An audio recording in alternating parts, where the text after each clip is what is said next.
I decided to go to the Philippines, and more specifically, the island of Bohol, because I needed to stand there in person and feel what it was like without anyone selling me a dream. I talked about it with people at home, guys who had been there as well, and they kept telling me how easy it was to live there and how much more affordable it was. I'd never been, so I had to take their word for it, but I was getting bored of working even though I should have been retired. I was 65 years old. I didn't want to do anything like working or anything like that. I didn't want a fancy show. I just wanted a place where I could have a nice place to live and I could walk out in the morning and go and buy food and drink without worrying about how much it was going to cost. That's all I was thinking about when I went. I'd spent years in the States just doing the normal things that everyone did. Working, paying for bills, fixing everything that went wrong, and always arguing over the small things that didn't really matter. I think I looked at it like that because it didn't really matter, did they? These small issues that crop up from time to time, it's as if they're put there for something for you to think about, as opposed to something that you should just ignore. I decided to sell my house. I just didn't need it anymore. It was too big for everything I needed. And because of that, I didn't need anything there as well, so I got rid of most of my stuff. I'd been doing lots of research, and I read about Bohol, and that was the place I wanted to go the most. I would switch from forum to forum, and all the same phrases kept coming up. It wasn't a luxury kind of place. It wasn't expensive, though. Some people said it was slower than Cebu, which was only slightly to the north, and it was far easier to do anything than Manila, albeit it was more quiet and laid back. That sounded to me like something that I could actually go and see for myself. With that in mind, I decided to book a flight. I just booked it, just like that. One day I'm thinking about it, the next day I'm thinking about it, and that goes on for a long time, but then, after that, it's booked, and I'm going. I didn't take a lot with me, this was only meant to be a vacation, and I told myself that I would be there, see what it was like, and then take and make a decision as soon as the time was right. The hotel I selected, it wasn't next to a beach because they cost more. It was actually in town.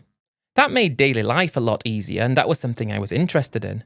Because it wasn't meant to be a vacation, I didn't want to stay somewhere where I would stay on vacation and not know what actual life was like. So choosing that hotel was a very good move.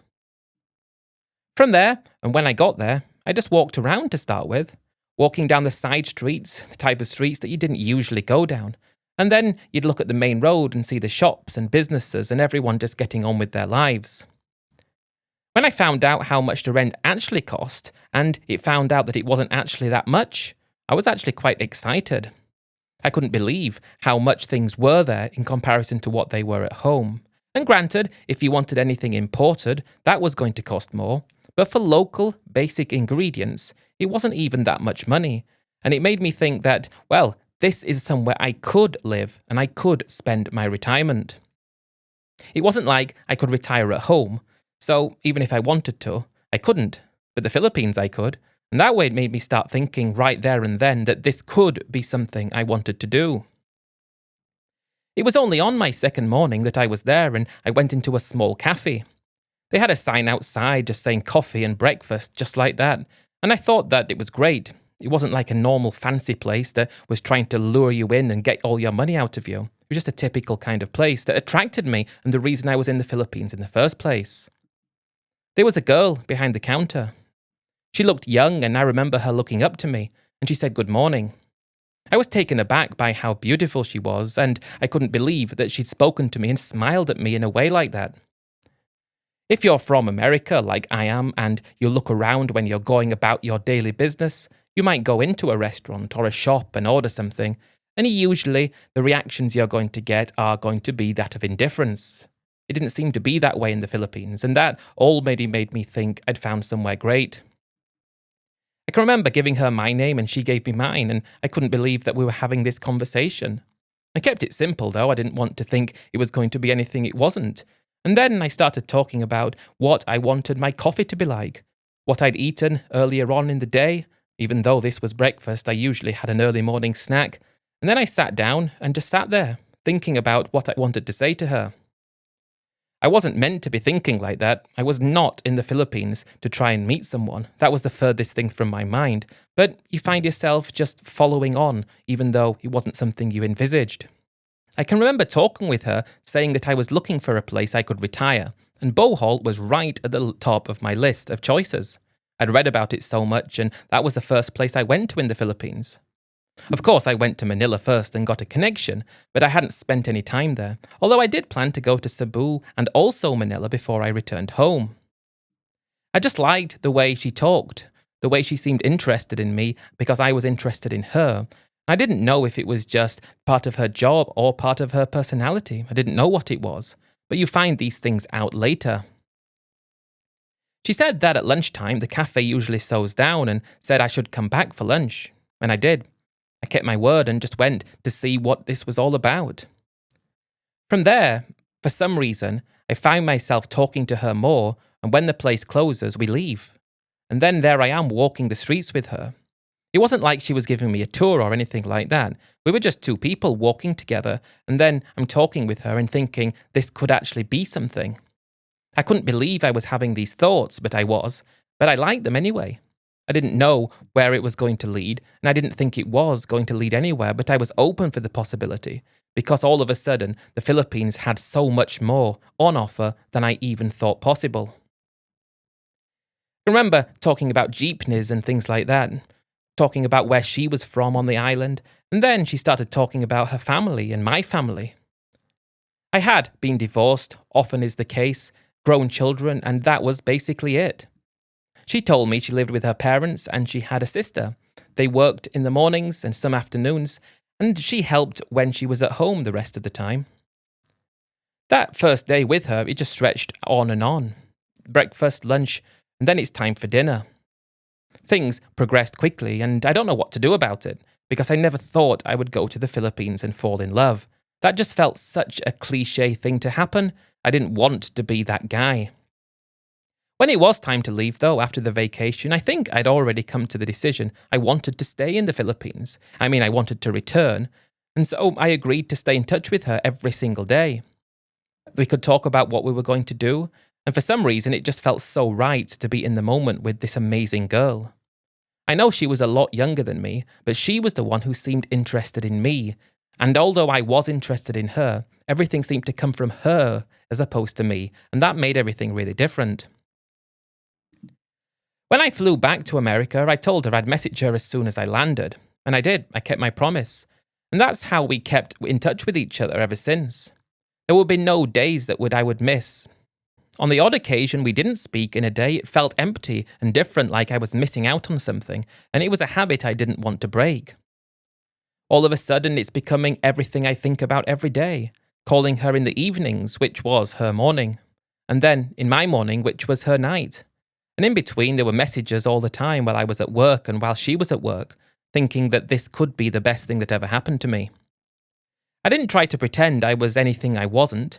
I knew that I didn't come across as being that young because I didn't look it. And I spoke the same as I always used to when I was there in person. I wasn't trying to present myself as being anything more because I didn't want her to do the same. I'd heard so many stories about things that go wrong in the Philippines when it comes to relationships that I was hesitant. But the feelings I had when I was with her and when I was speaking to her were so alarming that I wanted to overlook any fears I had and continue. I can remember looking at my calendar and then things about my bank and starting to actually work things out as if to say, I could make this work. I knew in terms of visas, if I got married eventually, here I am thinking about getting married, that I could get a permanent visa. I knew what I would need in terms of insurance and how much I could afford, and I should be able to cover everything. I told my kids that I was thinking about moving abroad because I didn't really want to hide it from them. They were supportive, but they also looked at me like I was just one of those guys that went to the Philippines for that sort of thing, as they put it. But they were supportive and said they would visit, although they never did. After a month of speaking with her, it felt very distant, although I felt like I was with her in the next room. That's something that I find difficult to talk about and explain because it's very difficult to describe. Picture yourself knowing someone, spending time with them, and then being so far away, hearing them and understanding what they're talking about, yet you can't just go and see them. It feels weird. And as the time goes by, you start feeling like you really need to go back. That was when I decided I am going back. I didn't need to work anymore. Now was my time for retirement. And not only that, perhaps this could be the relationship that would see me out.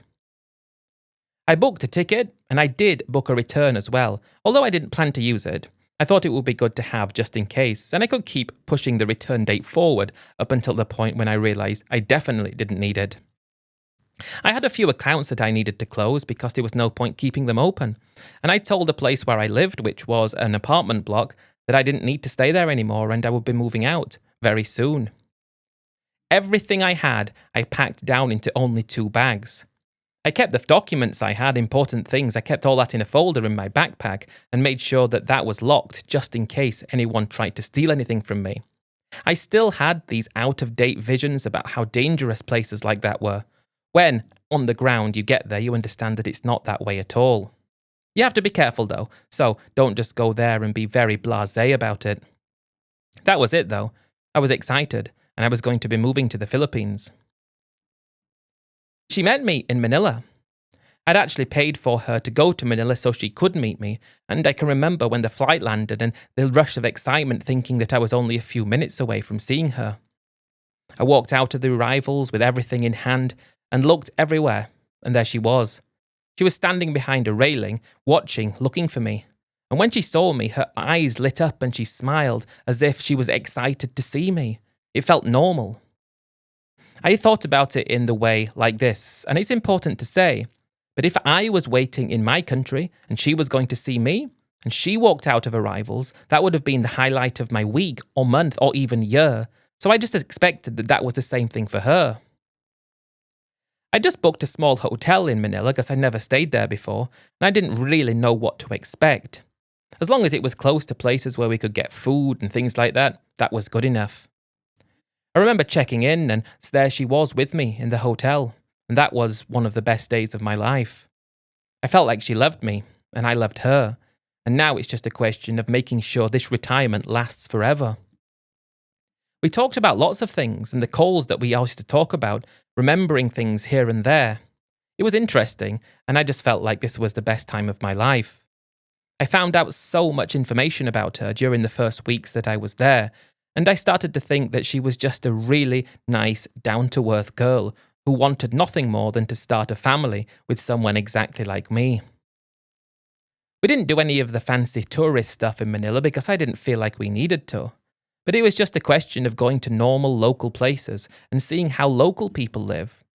I wasn't there to try to import my Western mentality. That was the last thing from my mind. I just wanted to make sure that when I was there, I would be able to maintain a sensible budget and not do anything that I shouldn't. And I really did like the local food, although I know many people don't. For me, it was more than good enough.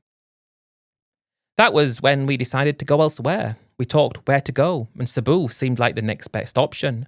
I didn't actually make it there on my last trip after spending all the time in Bohol, but we would go to Bohol after Cebu and start looking at rentals.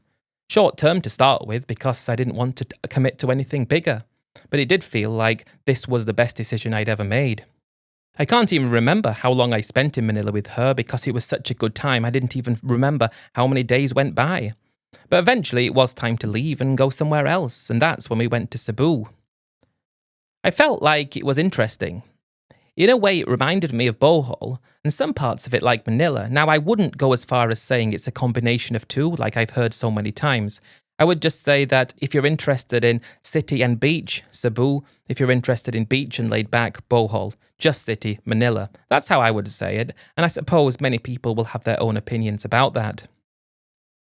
When we eventually did make it to Bohol, we started talking about where we could live in terms of apartments. I'd already decided that I was going to spend the rest of my life with her, and I felt like she thought the same. And then it was just a question of keeping notes about where we were going to stay and things we were going to do. I liked Bohol, although I sort of started thinking about Cebu in more detail, because there was so much energy there in a way that Bohol didn't have. But I was still resigned to the fact that Bohol was my favourite place. Perhaps it's because that's what I read about for years before even going to the Philippines, and I wanted to actually follow this dream as opposed to just winding the clock back. Don't know if that makes sense, but that's how I look at it. It was fun. I think that's the most important thing to say. I told her the truth after we moved into a place about my money and how much I had. It didn't make sense to hide it from her, and I thought that we were serious. I thought that we were real and a real couple, and I told her I had $320,000 saved. Most of that came from my house sale, and what was left was just in retirement accounts after taxes. I talked about wanting to own my own place because that's what I did all the time at home. Although I did rent for a few years prior to leaving. I knew that foreigners couldn't own land or houses in the Philippines, but I knew they could own condos. But I thought if I was married, I didn't ask her yet, then she could own it and that wouldn't be a problem. I didn't know what I was doing, really. I think I was just so caught in the moment, so happy, so more happy than I've ever been in my life. It just felt amazing to think that this would be my life. I wasn't trying to come across as sounding clever in front of her or her family or friends or anyone by knowing about the rules of the Philippines and pretending that I was so good. I was just stating facts like I know I can't own it, so I need to protect myself. I wanted her to know before it was even discussed that I would expect some kind of protection before agreeing to something. And I think she understood that. I looked at her, though, after we'd been together for quite a while, as the answer to all my problems. And I said I wanted to marry her. I can remember saying it because I didn't know if she would react well, and I said it quite in a hushed voice, and she had to say, "Excuse me, what did you say?" And so I told her again. She looked really happy, and she said yes, just like that. Didn't make a big production out of it either, and that was something I thought was strange, because it was as if it was an expected reaction. She expected me to ask her to marry her, I think, even though I didn't know I was going to up until that very moment.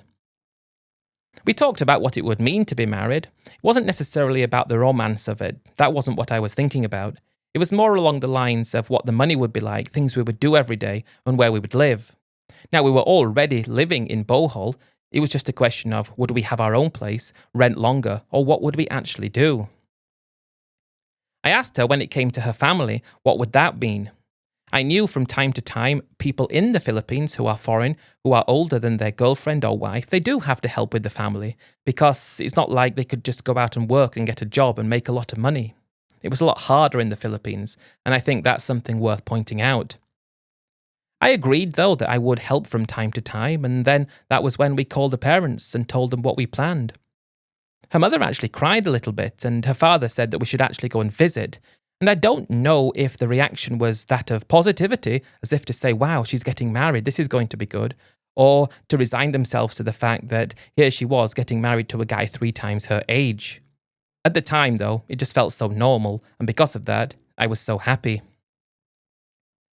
I can remember leaving from where we were in Bohol to where she was from. It wasn't far at all. I was expecting a long drive, but when you realise that the island's so small and it doesn't take you that long to get anywhere, it was there and we were there in no time. It was quite different than what I expected. I knew in the Philippines people lived in rougher conditions than I was used to, but when we were there, it was really different, and it was sort of like the place that you would see in your nightmares, and that really shocked me. It was a very basic house, a metal tin roof, and in front there were shoes everywhere, left in a line. And I remember looking at those because there were so many pairs of shoes outside this tiny house. Her mother came out first and looked at her and hugged her, and then she gave me a little smile, but it was as if she was weary of me as to know what's this guy's game. Her father shook my hand and said welcome, and then I was introduced to the rest of the family. She had 4 sisters, 2 brothers, and her brother had his wife there, and they had 2 kids as well. It was interesting, but the thing that struck out the most was her sister. Her sister came at the end and looked exactly like her. I saw no differences. The way she stood, the way she wore her hair, the kind of clothes she had on. It was as if she was identical. And then she told me that this was her identical twin, and I really could see it. I couldn't believe it, and I knew that people talked in the area, they said, about how they looked different and everyone mixed up who was who. And it didn't feel strange, it was just real. But when you see it in person, it's like, hang on, I've got 2 girlfriends here. What's going on? The family were very kind, helping me with food and offering me things, and I couldn't believe how nice they were. But when it was time to leave, it was obvious that something was requested from me. Now, it wasn't requested as if they were actually requesting it from me. It was more along the lines of, well, today we're having some problems with things, and this has happened, and this has happened, and we don't have any money. And then it's for me to determine that that's what they're asking for and offer it. And I did, and you could tell that that's what they were expected because they took it immediately and said thank you. And she smiled as well, and that was something I found interesting. We settled in, back at our own place that we rented, and life just carried on as normal. The more time we're spending together, the more I feel like everything we do fits together, as if we're made for each other. We went out to eat most of the time because there was no point cooking. It was so much cheaper to eat. And I was getting very used to the cuisine there, and all the time I would order the same things. My favourite was rice, and whatever else came with it. Joking aside, I could eat the food, but it wasn't my favourite. Although I pretended to like it, and I still pretend to like it just to convince myself that I was somewhere that I didn't really know about. And although I liked it, I was forcing myself to eat this food to save money. So I just pretended to like it. And I think that's why I tell people I did, because it makes me feel better. As if they were saying like, you did all that and you didn't even like the food? I don't know. Not long after we left her parents' house to our rented place, that was when she first started talking about building on land close to her parents' house. She said it would be a good idea because we'd have support from family, and also we'd have a nice place to live and there wouldn't be any rent to pay. I was drawn to the idea because all along I'd always wanted my own place, and what she described and what we could have had, it sounded better than the tiny room we were living in. 2 bedrooms, a kitchen, living area, covered space for a car and bike out front, and maybe we could even have a little outhouse and a pool and all kinds of things. She was floating by me. When I asked her how much it was going to cost to do this and how much contractors would charge and materials, then she started saying, well, it's going to cost about $100,000. I asked her if that was just the materials or just the building cost, but no, that was the whole thing. And I thought that was far cheaper than I expected. If you think $100,000 at home in the States, you're not going to get anything for that. But it appeared like we could have a really nice house for this amount of money, and I was excited to think about it. I kept coming back to the understanding that the land would have to be in the name of someone from the Philippines because I was a foreigner. And because I was funding the house, I would want some kind of security in place, although I didn't know what. She said she understood and there could be a lease in place, is what she said, but I didn't know anything about it, and I still don't really know anything about it because we didn't bother with anything. She said she understood and we could do something to protect me. Maybe I could lease it or something like that. And although we talked about it, we never really went further. It was just a talk about, but the house is being built anyway. And I just sort of thought, well, if it belongs to her, that should be okay. Over the next weeks, we went to speak to builders, and that's when it started to feel real. We looked at houses that had completed, and I talked to one owner, another guy from America, and he said it was great. His house has been built for a while, and he's never had any problems. It seemed like it could be the best thing we would do.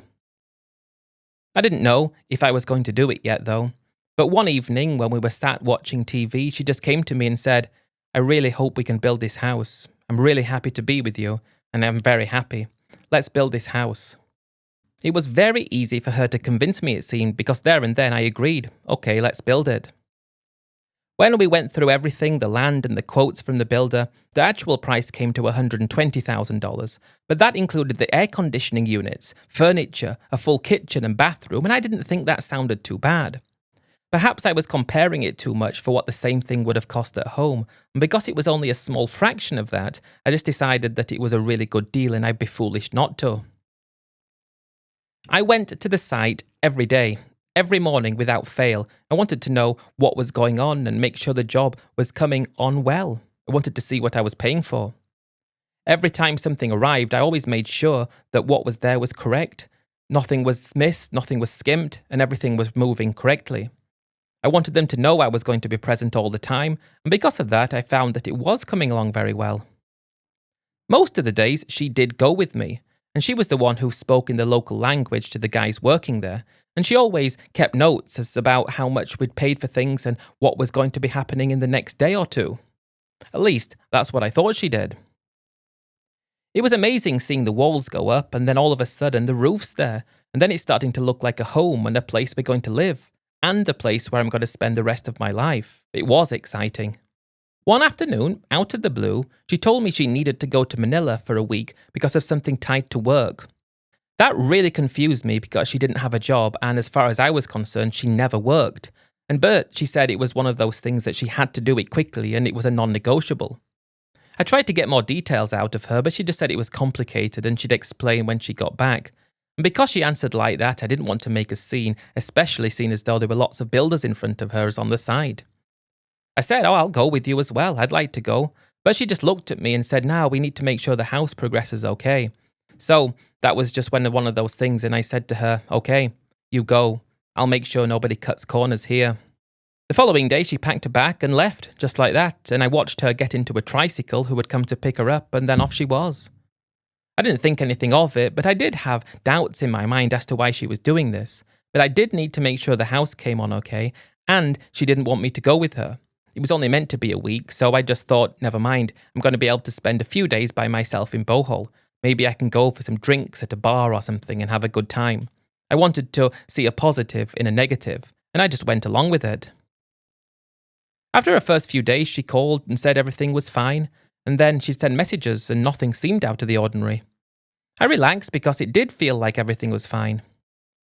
When she called me the day after, I tried to not jump to any conclusions because she said that she needed to stay there extra time. I didn't know why, and she didn't explain properly why. She just made up some excuse about work and needing to stay there to make sure everything went okay. I didn't want to push.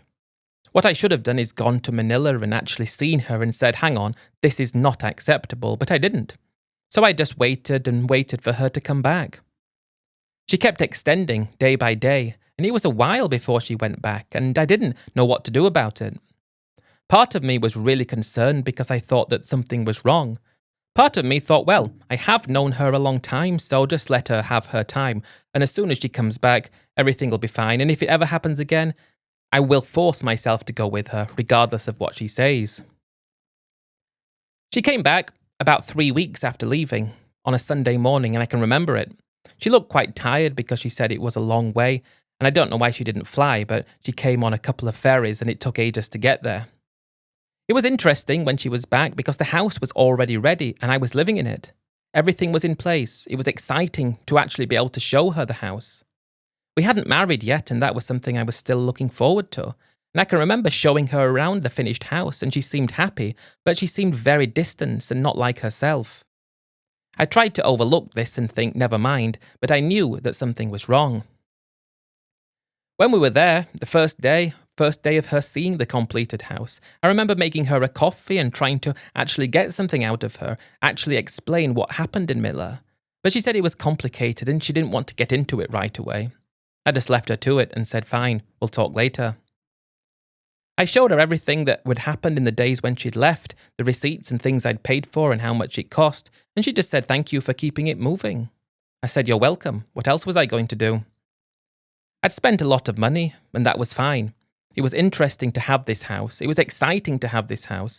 But moreover, it was amazing to have this house because here I was with a great girl in a great place, and I loved it.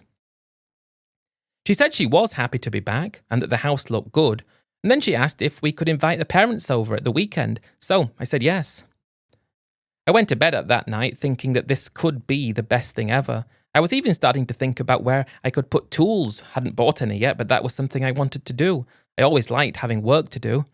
And I knew that this was the start of the best chapter of my life. I hoped, or I thought, or I expected it to be. What came next, though, is different. I don't know what to say. It was only 2 days after she returned, and it was late afternoon. She walked in and asked me to turn off the TV. She said she needed to talk about something, so I just turned it off and I went to sat at the table and I waited to see what she wanted. She told me something that I wasn't prepared for, and it took me aback. She said when she was in Manila, she met an old boyfriend, another guy from America like me, and they spent more time together. Then she said she realized she loved him more than she loved me, and that they planned to get married. She said it in such a way like it was one of those things she'd been practicing for such a long time, and I just had to listen because what else was I meant to do? I was extremely shocked. I didn't know what I could say or do, and I realised that perhaps she'd already made her mind up, and no matter what I did, she'd already decided.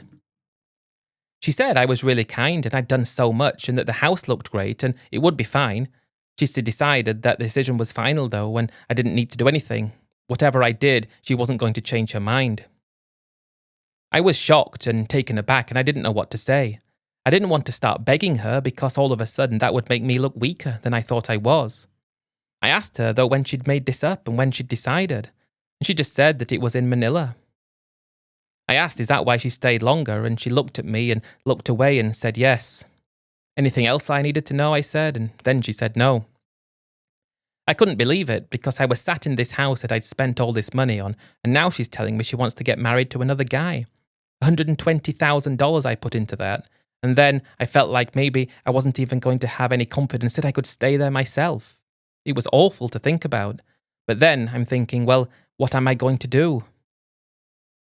She went into the bedroom and she packed a bag with her clothes and a few things, and that was it. I could hear her going through the drawers and taking things out. She'd just put them there 2 days ago and now she was taking them out again. It was very difficult to understand what was going on. Sat in the house that first evening alone, I didn't know what was going on because I didn't have any legal claim to the house, it was hers. And because of that, I half expected her to walk in and say, well, it's time for you to leave, but she never did that. I slept and I woke and slept and woke and just tried to make an understanding of what was going on.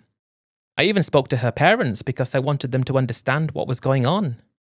I didn't understand if they knew, but they seemed to do. Her parents couldn't do anything about it because they knew she made her mind up, and they just sounded defeated as if this was just another thing that had gone wrong. I didn't know if anything had gone wrong in the past, but the way they reacted, it did seem to me like this was something that she'd done many times before.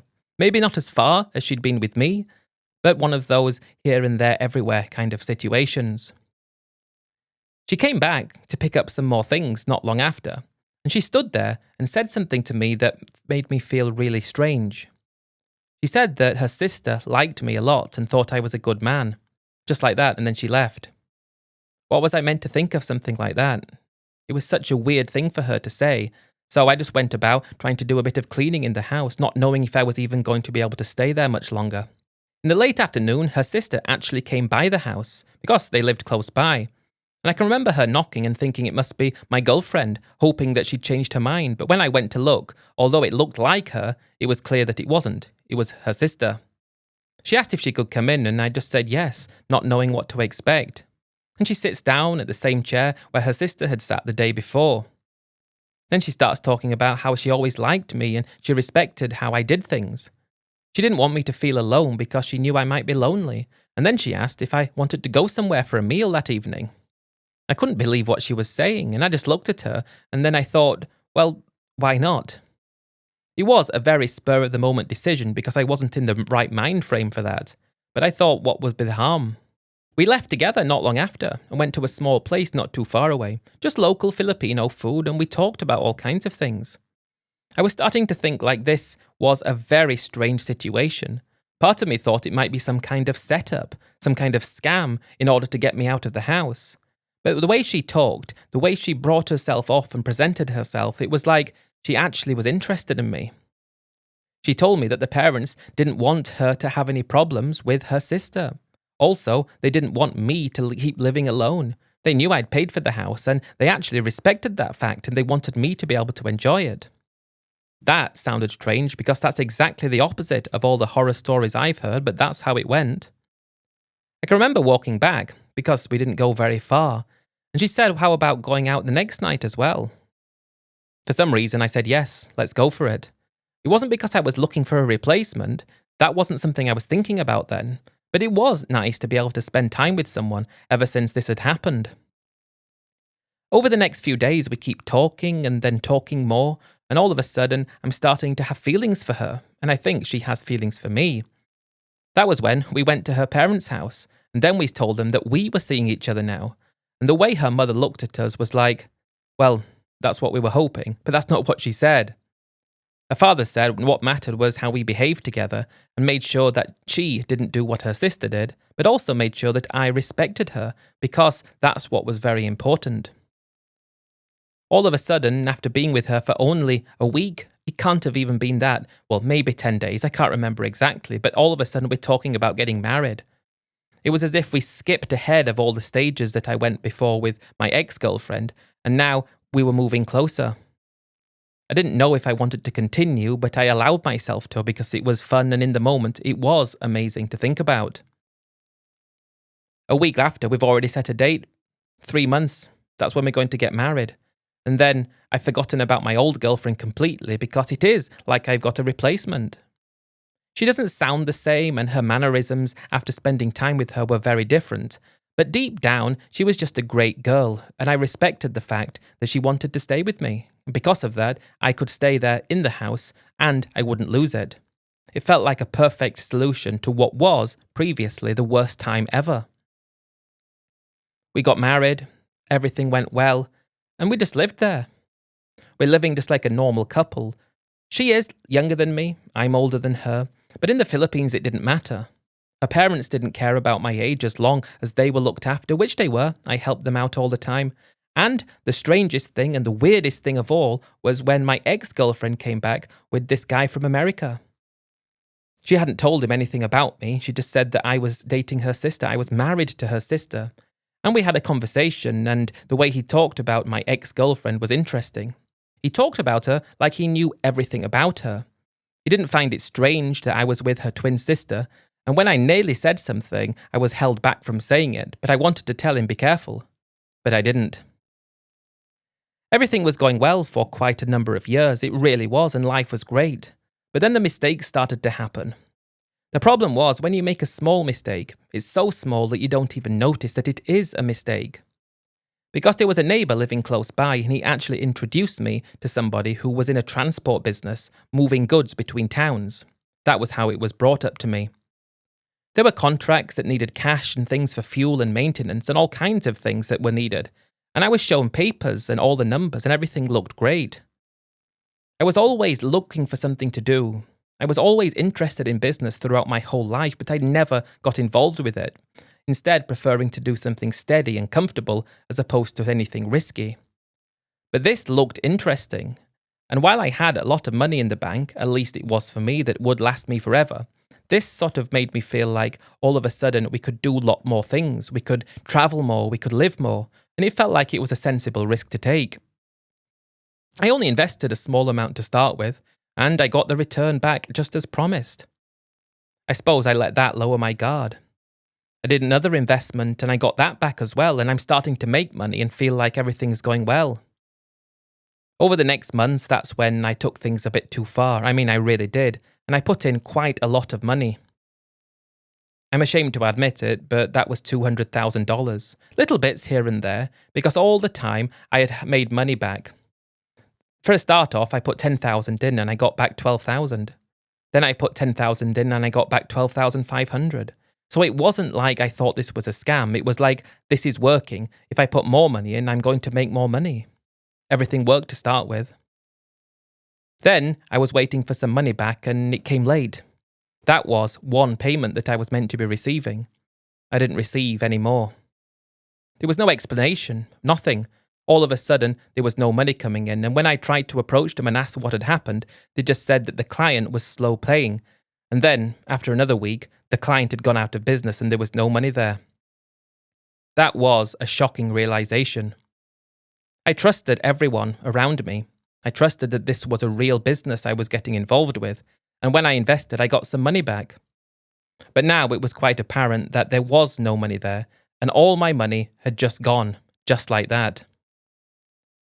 When I went to the neighbour who had introduced me to it, he looked visibly sick. He said that they got his money too, only they took $5,000 from him, which for him was a lot, but he was still able to live there and function. All of a sudden now, I'm in a position where I can't do anything. I still love my wife, although I did wonder if she was in on it, because when the money had gone, she didn't know to start with, but I noticed her changing and doing different things. She was going out and buying things that she never went to buy before, and I hadn't given her any extra money. I don't want to claim that's what happened, but potentially it did.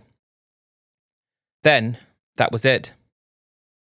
I sat down with my wife and told her what had happened, and she just said, If you don't have any money, what are you going to do? I didn't know what I was going to do.